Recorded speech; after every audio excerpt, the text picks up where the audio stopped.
Hi കൂട്ടുകാരെ, എൻ്റെ പുതിയ വീഡിയോയിലേക്ക് എല്ലാവർക്കും സ്വാഗതം. ഇന്ന് ഞാൻ ഉണ്ടാക്കാൻ പോകുന്നത് ഓറഞ്ചിൻ്റെ ഒരു കേക്കാട്ടോ. ഓറഞ്ച് ഫ്ലേവറിൽ വരുന്ന നല്ല ടേസ്റ്റി ആയിട്ടുള്ളൊരു കേക്കാണ്. നമുക്ക് ഈവനിങ്ങിനൊക്കെ കഴിക്കാൻ പറ്റിയ നല്ലൊരു പഞ്ഞി പോലത്തെ കേക്കാണ്. കടയിൽ നിന്നൊക്കെ വാങ്ങുന്ന പോലെ തന്നെ നമുക്ക് ഉണ്ടാക്കിയെടുക്കാം വീട്ടിൽ. അപ്പോൾ എങ്ങനെ ഉണ്ടാക്കുന്നത് നോക്കാം. അതിന് മുന്നേ എൻ്റെ ചാനൽ ആദ്യമായിട്ട് കാണുന്നവരാണെങ്കിൽ സബ്സ്ക്രൈബ് ചെയ്യാനും ലൈക്ക് ചെയ്യാനൊന്നും മറന്നു പോയത് കേട്ടോ.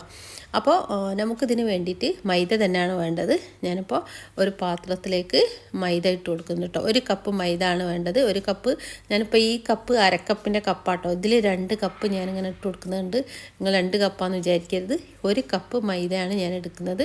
അപ്പോൾ അരക്കപ്പിൻ്റെ പാത്രം കൊണ്ടാണ് 2 പ്രാവശ്യം ഇട്ട് കൊടുത്തത്. പിന്നെ ഇതിലേക്ക് ഒരു 2 ടേബിൾ സ്പൂൺ കൂടി ഇട്ട് കൊടുക്കാം കേട്ടോ. അപ്പോൾ ഒരു കപ്പ് മൈദയും 2 ടേബിൾ സ്പൂൺ കൂടി മൈദ ഇട്ട് കൊടുക്കാം കേട്ടോ. അപ്പോൾ ഇനി ഇതിലേക്ക് പിന്നെ വേണ്ടത് നമുക്ക് 2 ടേബിൾ സ്പൂൺ കോൺഫ്ലവർ കൂടിയാണ് വേണ്ടത്. കോൺഫ്ലവർ ഇട്ട് കൊടുക്കുന്നത് കൊണ്ട് നമുക്ക് നല്ല സ്പോഞ്ചി ആയിട്ടുള്ള കേക്ക് കിട്ടും. അതിനാണ് നമ്മളത് ഇട്ട് കൊടുക്കുന്നത് കേട്ടോ. നിങ്ങൾക്ക് മാറ്റം തന്നെ കാണാം കോൺഫ്ലവർ ആഡ് ചെയ്യുമ്പോൾ കേട്ടോ കേക്കിൻ്റെ.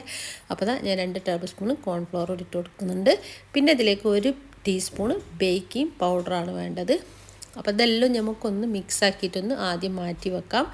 അപ്പോൾ ഞാൻ ബേക്കിംഗ് പൗഡർ 1 ടീസ്പൂൺ ഇട്ട് കൊടുക്കുന്നുണ്ട് കേട്ടോ. പിന്നെ ഒരു 1/4 ടീസ്പൂൺ ഉപ്പുപൊടി ഇട്ട് കൊടുത്തിട്ട് നിങ്ങൾക്ക് കയ്യെങ്കിൽ ഇതെല്ലാം കൂടി ഒരു അരിപ്പയിലൊന്ന് അരിച്ച് മാറ്റി വെക്കുന്നത് ഏറ്റവും നല്ലതാണ്. നമുക്ക് ആ മിക്സ് ആക്കുമ്പോൾ നല്ല കേക്ക് കിട്ടും. അന്ന് അരിപ്പയിലൂടെ 2 പ്രാവശ്യം ഇങ്ങനെ ഇടഞ്ഞെടുത്താൽ കേട്ടോ. ഞാൻ അങ്ങനെ ചെയ്ത് മാറ്റി വെക്കുക കേട്ടോ ചെയ്യുന്നത്. ഞാൻ അരിപ്പയിലിട്ട് അരിക്കുന്നൊന്നും കാണിക്കുന്നില്ല.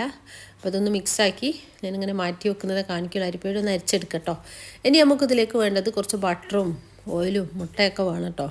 അപ്പോൾ ആദ്യം ഇതൊന്ന് നിങ്ങൾ റെഡിയാക്കി വെക്കുക. നമുക്ക് വേഗം ഉണ്ടാക്കിയെടുക്കാൻ കഴിയും. ഇത് ഈ മിക്സ് ഒന്ന് റെഡിയാക്കി വെച്ചാൽ കേട്ടോ.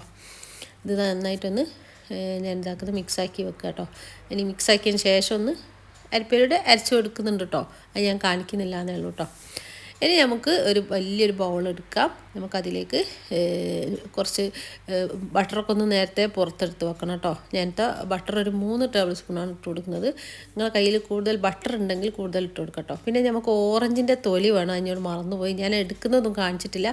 ഓറഞ്ചിൻ്റെ മുകളിലുള്ള തൊലി ഒന്ന് ജസ്റ്റ് നമ്മളിങ്ങനെ 1 ടേബിൾ സ്പൂൺ വേണം കേട്ടോ. അതൊന്നിങ്ങനെ എടുക്കുക.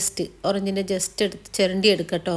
ഓറഞ്ചിൻ്റെ തൊലി നമ്മളെ സ്കാപ്പറിലിട്ടിട്ടൊന്നിങ്ങനെ ചിരണ്ടി എടുത്താൽ മതി. 1 ടേബിൾ സ്പൂൺ എടുക്കുക കേട്ടോ. ആദ്യം അതാണ് ഞാൻ ഇട്ട് കൊടുത്തത്. പിന്നെ അതിലേക്ക് 3 ടേബിൾ സ്പൂൺ ബട്ടറുമാണ് ഇട്ട് കൊടുക്കുന്നത്. 3 ടേബിൾ സ്പൂൺ ബട്ടർ ഇട്ട് കൊടുത്തതിന് ശേഷം നമുക്കിതിലേക്ക് ഞാനിപ്പോൾ പഞ്ചസാരയാണ് ഇട്ട് കൊടുക്കുന്നത്. ഒരു 1/4 കപ്പ് പഞ്ചസാര ഇട്ട് കൊടുക്കുക കേട്ടോ. ഞാനിപ്പോൾ അരക്കപ്പിൻ്റെ 1 പ്രാവശ്യം ഇട്ട് കൊടുത്ത് പിന്നെ ഒരു 3 ടേബിൾ സ്പൂൺ കൂടി ഇട്ട് കൊടുത്തിട്ടുണ്ട് കേട്ടോ. 1/4 കപ്പോളം പഞ്ചസാര വേണം, എന്നാലേ നിങ്ങൾക്ക് ആവശ്യത്തിലുള്ള മധുരം ഉണ്ടാവുള്ളൂ കേട്ടോ. പിന്നെ 3 ടേബിൾ സ്പൂണോളം ഞാൻ ഓയിലൂടി ഒഴിച്ച് കൊടുത്തിട്ടുണ്ട്. അങ്ങനെയാണ് ഞാൻ എടുത്തത്. 3 table spoon butter, 3 table spoon oil, പിന്നെ 1/4 കപ്പ് പഞ്ചസാര അതിട്ട് കൊടുത്തിട്ട് ഇനി നന്നായിട്ട് നമുക്ക് ഇതെല്ലാം കൂടി ഒന്ന് ബീറ്റ് ചെയ്തെടുക്കണം. ഈ പഞ്ചസാരയും ബട്ടറും ഒന്ന് ബീറ്റ് ചെയ്തെടുക്കണം കേട്ടോ. അതിന് ശേഷമാണ് നമ്മൾ മുട്ട ഓരോന്നിട്ട് കൊടുക്കുന്നത്. ഞാൻ 2 മുട്ടയാണ് എടുത്തത്. നിങ്ങൾ മുട്ട എടുക്കുമ്പോൾ റൂം ടെമ്പറേച്ചറിലുള്ള മുട്ട എടുക്കാൻ ശ്രദ്ധിക്കുക കേട്ടോ. തണുപ്പുണ്ടാവരുതേ. തണുത്ത മുട്ട ആണെങ്കിൽ നമ്മൾ കേക്കൊന്നും കറക്റ്റായിട്ട് കറക്റ്റ് പഞ്ഞി പോലത്തെ കേക്ക് കിട്ടില്ല കേട്ടോ. അതൊക്കെ ശ്രദ്ധിക്കണം നമ്മൾ കേക്ക് ഉണ്ടാക്കുമ്പോൾ. അപ്പോൾ ഇത് നന്നായിട്ട് ആ പഞ്ചസാരയും ബട്ടറും ഒക്കെ നന്നായിട്ട് ഓയിലും ഒക്കെ നന്നായിട്ട് ഒന്ന് ബീറ്റ് ചെയ്തെടുത്തതിന് ശേഷം നമുക്ക് ഓരോരോ മുട്ട ഇട്ട് കൊടുക്കാം. ഞാൻ 2 മുട്ട വെച്ചാട്ടോ ചെയ്യുന്നത്. അപ്പോൾ ഓരോരോ മുട്ട ഇട്ട് കൊടുത്തിട്ട് ഒന്ന് ബീറ്റ് ചെയ്തിട്ട് അങ്ങനെ എടുക്കുക കേട്ടോ. അപ്പോൾ ആദ്യം ഞാനിതാ 1 മുട്ട ഇട്ട് കൊടുത്തിട്ടുണ്ട്. ഇനി അതൊന്ന് നന്നായിട്ട് ബീറ്റാക്കി എടുക്കുക. നന്നായിട്ടൊന്ന് മിക്സ് ആക്കി എടുക്കുക ബീറ്റർ തന്നെ വെച്ചിട്ട്. പിന്നെ അത് കഴിഞ്ഞതിന് ശേഷം വീണ്ടും അടുത്ത മുട്ട ഇട്ട് കൊടുത്തിട്ട് നന്നായിട്ട് ബീറ്റ് ചെയ്തെടുക്കുക കേട്ടോ. അങ്ങനെയാണ് ചെയ്യുന്നത് കേട്ടോ. അപ്പോൾ 2 കൂടി ഇട്ട് കൊടുത്തുകൂടെയെന്ന് വെച്ചാൽ അങ്ങനെയാണ്. ഇങ്ങനെ ഇട്ട് കൊടുക്കുമ്പോൾ വേറെ തന്നെ ഒരു ഇത് കിട്ടും. നമുക്ക് നന്നായിട്ട് ആ മുട്ട മിക്സായി കിട്ടും. അതുകൊണ്ടാണ് ഇങ്ങനെ ചെയ്യുന്നത് കേട്ടോ. ഇനി നമുക്കിതിലേക്ക് കുറച്ച് വെനില എസൻസ് ഇട്ട് കൊടുക്കാണ്ട് പിന്നെ ഓറഞ്ചിൻ്റെ ജ്യൂസൊക്കെ വരുന്നുണ്ട് കേട്ടോ. പാൽ ഒഴിച്ച് കൊടുക്കുക 1 ടേബിൾ സ്പൂണ്. പിന്നെ വെനില എസൻസ് 1 ടീസ്പൂണും ഒഴിച്ച് കൊടുക്കുക. അപ്പോൾ ഓറഞ്ചിൻ്റെ ജ്യൂസ് നിങ്ങൾ ഒരു 1/2 കപ്പ് എടുത്ത് വെക്കണേ. ഓറഞ്ച് നന്നായിട്ടൊന്ന് പിഴിഞ്ഞെടുത്തിട്ട് അതിൻ്റെ ജ്യൂസ് എടുത്ത് വെക്കണേ. അതാണിതാ ഞാനിപ്പോൾ ഒഴിച്ച് കൊടുക്കുന്നത്. അതൊരു 4 ടേബിൾ സ്പൂണ് ഓറഞ്ചിൻ്റെ ജ്യൂസ് മതി. കുറച്ച് ഓറഞ്ച് ജ്യൂസ് നമുക്ക് ലാസ്റ്റ് ഇതിൻ്റെ ഒരു മേലെ ഒഴിക്കാനുള്ളൊരു ഉണ്ടാക്കാനുണ്ട്. അതിന് വേണ്ടി വെക്കണം കേട്ടോ. അപ്പോൾ ഞാൻ ടോട്ടൽ 1/2 കപ്പ് ജ്യൂസാണ് എടുത്ത് വെച്ചത് ഓറഞ്ചിൻ്റെ. അതിന് 4 ടേബിൾ സ്പൂൺ ഞാൻ ഇതിലേക്ക് ഒഴിച്ച് കൊടുത്ത് പിന്നെ 1 ടേബിൾ സ്പൂൺ പാൽ ഒഴിച്ച് കൊടുത്തിട്ടുണ്ട്. വെനില എസൻസ് ഒഴിച്ച് കൊടുത്തിട്ടുണ്ട്. ഇനി നമുക്ക് ഇനിയൊന്നും ചെയ്യാനില്ല. ഇനി നമുക്കിതിലേക്ക് നമ്മൾ അരച്ച് വെച്ച മിക്സില്ലേ, മൈദമാവിൻ്റെ മിക്സ്, അത് ഇതിലേക്ക് കുറച്ചിട്ടിട്ട് നന്നായിട്ട് സ്പാച്ചിൽ വെച്ചിട്ട് നന്നായിട്ട് ഇളക്കിയെടുക്കുക. ഇനി ബീറ്ററിൻ്റെ ആവശ്യമില്ല കേട്ടോ. ഇനി നമുക്കിത് ഈ സ്പാച്ചിൽ വെച്ചിട്ട് നന്നായിട്ടൊന്ന് യോജിപ്പിച്ചെടുക്കട്ടോ. ഈ രീതിയിൽ ഇങ്ങനെ യോജിപ്പിച്ച് നന്നായി മിക്സാക്കി എടുക്കുക. ഞങ്ങൾ ഈ ടൈമിൽ പോയിട്ട് ഓവന് പ്രീഹീറ്റ് ചെയ്ത് വെക്കണം കേട്ടോ. ഒരു 5 മിനിറ്റ് ഒന്ന് പ്രീഹീറ്റ് ചെയ്ത് വെക്കുക. 180 ഒന്ന് 5 മിനിറ്റ് പ്രീഹീറ്റ് ചെയ്ത് വെച്ചാൽ മതി.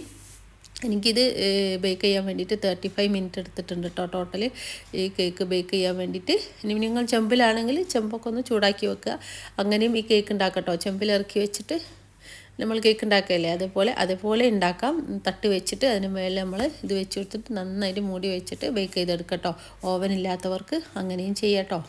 അപ്പോൾ ഞാൻ ഈ മിക്സ് നന്നായിട്ട് മിക്സാക്കി എടുത്തിട്ടുണ്ട്. എല്ലാ പൊടി ഇതിലേക്ക് ഇട്ട് കൊടുത്ത് മിക്സാക്കി എടുത്തിട്ടുണ്ട് കേട്ടോ. ഇനി നമുക്ക് നമ്മളെ ബാറ്റർ ഇതിലേക്ക് ഒഴിച്ച് കൊടുക്കുക. ഈ കട്ടിയിലാണ് ഉണ്ടാകുക കേട്ടോ നമ്മളെ ബാറ്റർ. ഇനി ഞാനിതാ ഈ ടൈപ്പുള്ളൊരു പാനാണ് കേട്ടോ എടുത്തത്. ബേക്ക് ചെയ്യാനിതാ ഇതേപോലത്തതാണ് എടുത്തത്. ബ്രെഡൊക്കെ ഉണ്ടാക്കുന്നില്ലേ അതേപോലത്തതാണ് എടുത്തത്. ഇനി അതിലേക്ക് ബട്ടർ പേപ്പർ വിരിച്ച് കൊടുക്കാൻ നിങ്ങളെ കയ്യിലുണ്ടെങ്കിൽ ഞാൻ എൻ്റെ കയ്യിലില്ലാത്തതും കൊണ്ട് വിരിച്ച് കൊടുത്തിട്ടില്ല. ഞാൻ കുറച്ച് ബട്ടർ തേച്ച് കൊടുത്തിട്ടേ ഉള്ളൂ. ഇനി നമുക്ക് ഈ മാവ് ഇതിലേക്ക് ഒഴിച്ച് കൊടുക്കാം. ഞാൻ ഓവന് പ്രീഹീറ്റ് ചെയ്ത് വെച്ചിട്ടുണ്ട് കേട്ടോ. അപ്പോൾ നന്നായിട്ടൊന്നിങ്ങനെ ടാപ്പ് ചെയ്ത് കൊടുത്തിട്ട് ഓവനിലേക്ക് വെക്കുക കേട്ടോ. 180 35 മിനിറ്റ് ഞാൻ ഓവനിലേക്ക് വെച്ചിട്ടുണ്ട്. അതൊന്നും ഞാൻ കാണിച്ചിട്ടില്ല കേട്ടോ. ഇനി നമുക്ക് കുറച്ച് പഞ്ചസാരൻ്റെ പൗഡർ എടുക്കുക. ഒരു 3 ടേബിൾ സ്പൂൺ പഞ്ചസാര ഒന്ന് പൊടിച്ചെടുക്കുക. അതിലേക്ക് ഇതാക്കുന്ന നമ്മൾ ഓറഞ്ച് നമ്മൾ ജ്യൂസാക്കി എടുത്തില്ലേ, ഓറഞ്ച് പിഴിഞ്ഞെടുത്തില്ലേ, അതിൽ നിന്നൊരു 3 ടേബിൾ സ്പൂണോ 2 ടേബിൾ സ്പൂണോ അതിലൊഴിച്ചിട്ട് ഈ രീതിയിലൊന്നൊരു ഇങ്ങനെ ഒരു ക്രീം പോലത്തെ നല്ല ടേസ്റ്റ് അതിൻ്റെ മുകളിൽ വരുമ്പോൾ കേട്ടോ. നമ്മളെ കേക്കിൻ്റെ മുകളിൽ ഒഴിച്ച് കൊടുക്കാനാണ്. അപ്പോൾ നമ്മളെ കേക്ക് ബേക്ക് ആയിട്ടുണ്ട്. ഈ രീതിയിലായിട്ടുണ്ട്. കുറച്ചൊന്ന് മുകൾ ഭാഗം ഒന്ന് ഇങ്ങനെ കീറിയ പോലെ ആയിട്ടുണ്ട് കേട്ടോ. അത് ഒരു ഭംഗിയാട്ടോ, നല്ല ടേസ്റ്റാണ് കഴിക്കുമ്പോൾ. നമ്മൾ ആ ഓറഞ്ചിൻ്റെ ഫ്ലേവർ മുകളിൽ നമ്മൾ ഒഴിച്ച് കൊടുക്കുമ്പോൾ അതിൻ്റെ ആ ഒരു ഫ്ലേവർ കൂടി വരുമ്പോൾ നല്ല ടേസ്റ്റാണ് കേട്ടോ. അപ്പോൾ അടിപൊളിയായിട്ട് ബേക്ക് ആയിട്ടുണ്ട് നമ്മളെ കേക്ക്. 35 മിനിറ്റ് എടുത്തിട്ടുണ്ട് കേട്ടോ 180. ഇനി നമുക്കിതാ ഇതിൻ്റെ മുകളിലേക്ക് നമുക്ക് ഓറഞ്ചിൻ്റെ സിറപ്പ് ഒഴിച്ച് കൊടുക്കുക.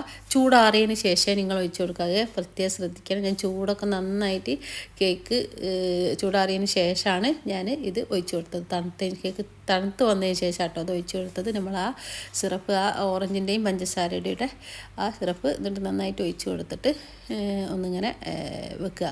അതിന് ശേഷം നമുക്കിത് കട്ട് ചെയ്ത് കഴിക്കാം. അടിപൊളി ടേസ്റ്റ് ആണ് കേട്ടോ. ആ പഞ്ചസാരയുടെയും ആ ഓറഞ്ചിൻ്റെയും ഫ്ലേവർ മേലെ വരുമ്പം പിന്നെ കേക്ക് തന്നെ ഓറഞ്ചിൻ്റെ ഫ്ലേവറല്ല, അടിപൊളി ടേസ്റ്റിൽ നിങ്ങൾക്കിത് വീട്ടിലുണ്ടാക്കിയെടുക്കാം. എല്ലാവരും ട്രൈ ചെയ്ത് നോക്കിയിട്ട് കമൻസിലൊക്കെ ഇത് അറിയിക്കട്ടോ. ഇനി അടുത്ത റെസിപ്പി ആയിട്ട് വരാം.